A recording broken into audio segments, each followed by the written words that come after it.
Donald Trump doesn't understand why nobody likes him.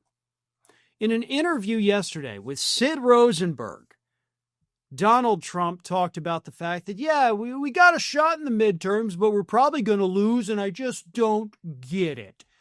Rosenberg kicked it off with a very lie-filled, flattering question to Donald Trump, saying, at the end of the day, you're doing amazing work in this country, so that does beg the question. We need to win in November. We need to win. Impeach, I hate that word. We need to win in November. Do you really feel in your heart of hearts we got a good shot? Sid Rosenberg asked Donald Trump. And I don't know if he said we need to win enough. That was only, 3 times? Kind of seems like you don't really need it. Maybe you should repeat yourself 4 or 5 times in a row, so that way we know you really mean what you're saying. The reason I even point that out before getting into Trump's response is because these people are genuinely unintelligent. They are, at their very core, uneducated, low IQ, sycophants. They are so dumb, they can't think of words. That's what we're dealing with on the right. And yet, they have the biggest audiences in the country. And I think that says even more about the American public, that they're willing to tune in to these people who have an IQ below room temperature and trust every word they say. We're doomed. We are doomed, because that is what the public tunes into.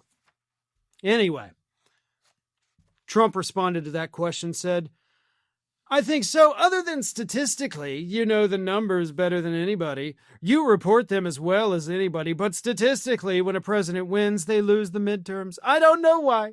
It doesn't make sense. Even if it's a successful president, and I don't think any president had a better first year than we've had, the biggest tax cuts in history, biggest regulation cuts in history, ending 8 wars. I do it almost by second nature. You know, I know how to do it.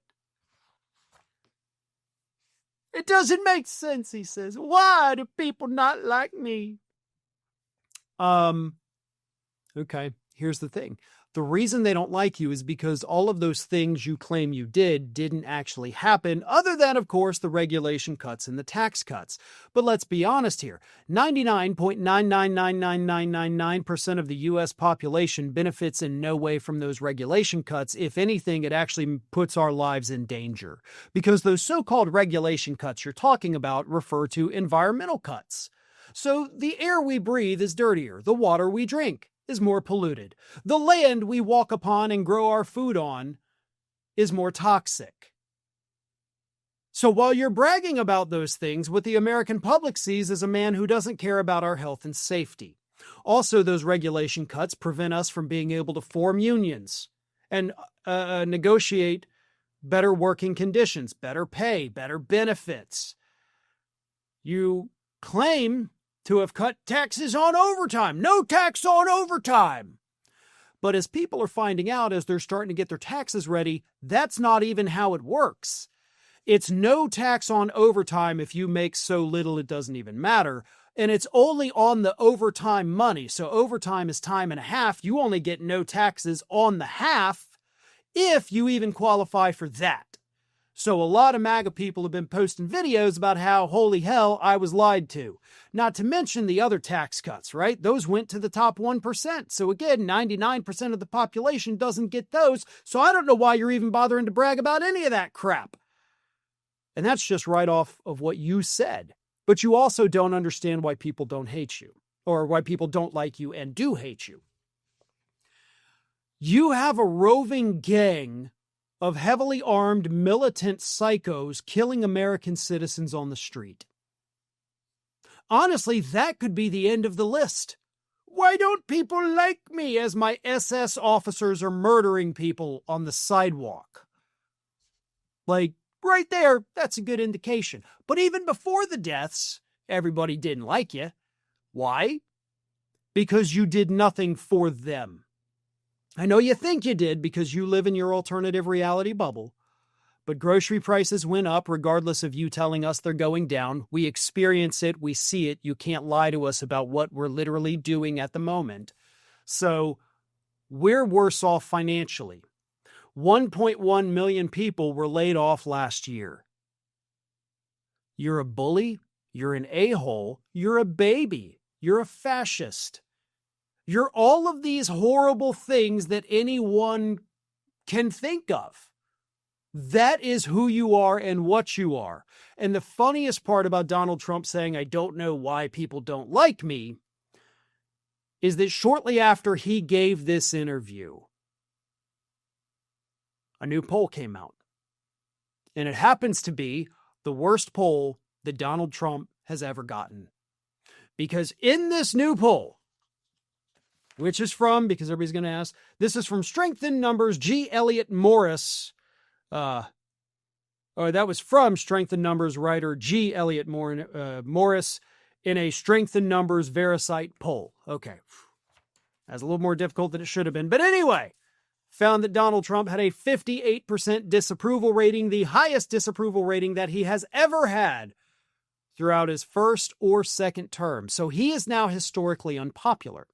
That is a higher disapproval rating, by the way, than George W. Bush ever had. Donald Trump's disapproval rating is higher than any president of any party in over 50 years. Over 50 years. We have not had a president as disliked as Donald Trump is after 1 year in office. Because let's not forget, last February, a majority of people in this country approved of the job he was doing. Granted, he'd only been on the job for like 2 weeks, but he still had a positive approval rating. He is now at a net negative 18% approval. And that poll, by the way, actually had his approval rating at 40%. Some of the other polls out have him at 36, 37, and 38%, depending on which poll you're looking at. So he is historically unpopular, and Republicans are going to lose because of that. But even if Donald Trump himself wasn't so unpopular, he's also not up for re-election this year. So even if you took him out of the equation, you're still dealing with a Republican Congress that can't even pass a budget, hasn't passed a real budget, a year-long, everything-funded budget in 3 years, folks. I hope everybody fully comprehends what that means. 3 years without a full budget. Prior to that, we got one every year. And when I say prior to that, I mean literally every year since Congress was a thing. It's not hard. Every other Congress has done it every single year. That's literally their main job, is the budget, the power of the purse, right? Nope. The Republicans in Congress right now haven't done it in 3 years. And that's why we always have, well, it's a continuing resolution. Oh, this will fund the government at current levels for the next 2 months. And then we'll be right back in the same situation, which, in case anybody forgot, we're in right now. They have until midnight on Saturday to pass 9 different bills, continuing resolution bills, not even a full funding year, before the government shuts down again, and I hope it does shut down again. But that's how bad these Republicans are. So even if Trump weren't the least popular president in my lifetime, you still have a Republican Congress that has repeatedly shown the American public they literally don't know how to do their jobs. So I would say they'd be in trouble even if Trump was beloved by everyone. Dexter Wong says, is Congress even open? Honestly, man, I don't know. I really don't know. Are they working? Are they there? We don't see them doing anything anymore. We don't see them like walking down the steps and talking to the reporters. They're just, where are they? That's a great question. I wish I had an answer to that. Where are they? And I think every American ought to be asking themselves that question. Where are those idiots? Thanks for watching, and if you are not already subscribed to the channel, please do so, and do not forget to like and comment and share widely among your friends.